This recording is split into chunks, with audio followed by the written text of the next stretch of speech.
नमस्कार दोस्तों, अक्सर 2-3 कमेंट तो ऐसे चैनल के ऊपर देखने को मिलते हैं जिसमें पूछा जाता है कि भैया मेरी इस महीने की एसआईपी नहीं कटी है क्योंकि मेरे बैंक में पर्याप्त बैलेंस नहीं था, तो क्या मेरी एसआईपी जो स्कीम है वो बंद हो जाएगी?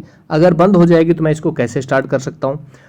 और इस बार जो मेरी एसआईपी मिस हुई है क्या मैं उसको अगले महीने 2 बार भर सकता हूँ? तो ऐसे काफ़ी कमेंट थे। तो आपके भी अगर ये सवाल है दोस्तों, तो आप एकदम सही जगह पे हो। ये वीडियो बिल्कुल आपको देखना है, पूरा देखना है, बिल्कुल भी स्किप मत करना, नहीं तो काफ़ी इंफॉर्मेशन यहाँ पे मिस हो सकती है। चलिए एक एक करके जानते हैं कि एसआईपी क्या होती है।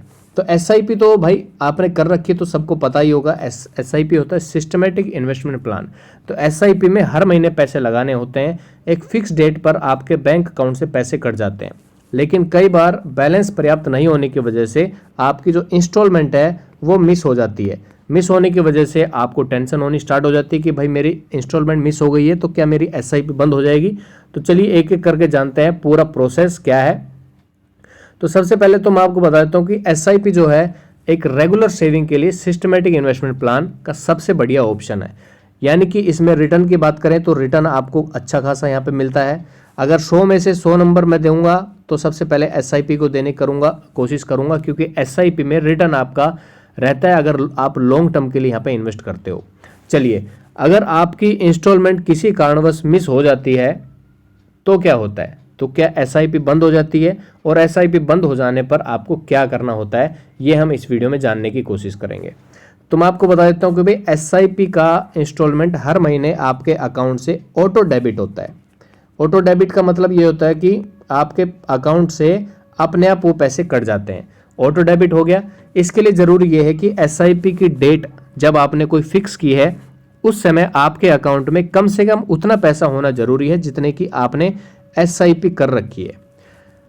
ड्यू डेट पर स्टॉक ब्रोकर जो है आपके पेमेंट की रिक्वेस्ट भेजता है, और जब उसमें पैसे नहीं होते हैं तो आपको बैंक डिफॉल्ट के तौर पर देखता है। यानी कि इसमें डिफॉल्टर होने के भी चांसेस रहते हैं अगर आपने एसआईपी के ड्यू डेट पर अपने अकाउंट में पैसा नहीं रखा तो डिफॉल्टर होने के भी चांसेस हैं, एसआईपी बंद होने के भी चांसेस है। तो काफ़ी चारों तरफ से यहाँ पे आपको रिस्क फैक्टर यहाँ पे है एसआईपी में। वो रिटर्न के मामले में रिस्क नहीं है, लेकिन दूसरी तरीके से यहाँ पे रिस्क है।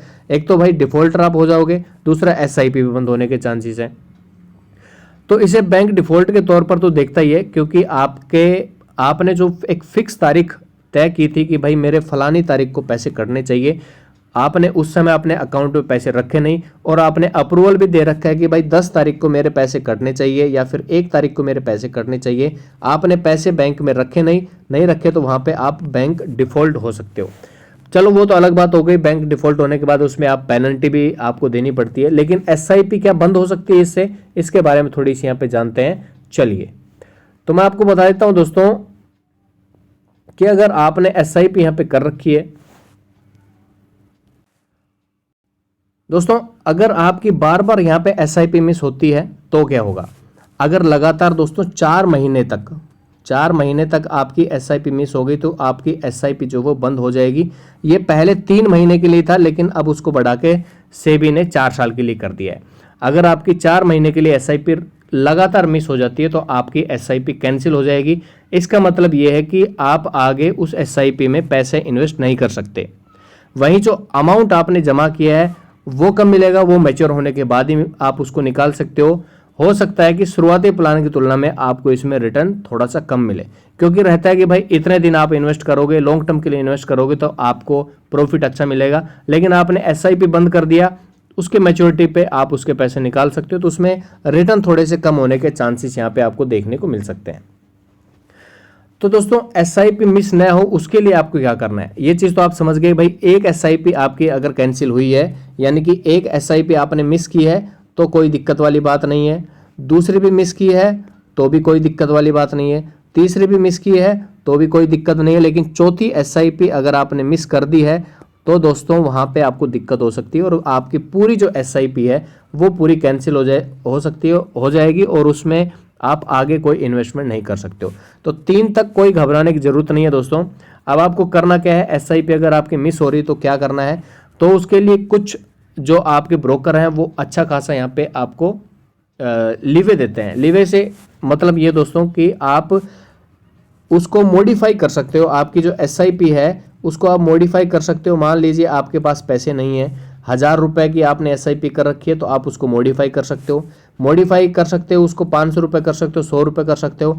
फिर भी अगर आपके पास हो सकता है कि 2-3 महीने तक पैसे ही नहीं है, तो आप उसको पॉज कर सकते हो, यानी कि आप अपनी SIP को रोक सकते हो 3 महीने के लिए, 4 महीने के लिए, 5 महीने के लिए, जितने महीने के लिए आप चाहो उतने महीने के लिए SIP को वहाँ पे रोक सकते हो।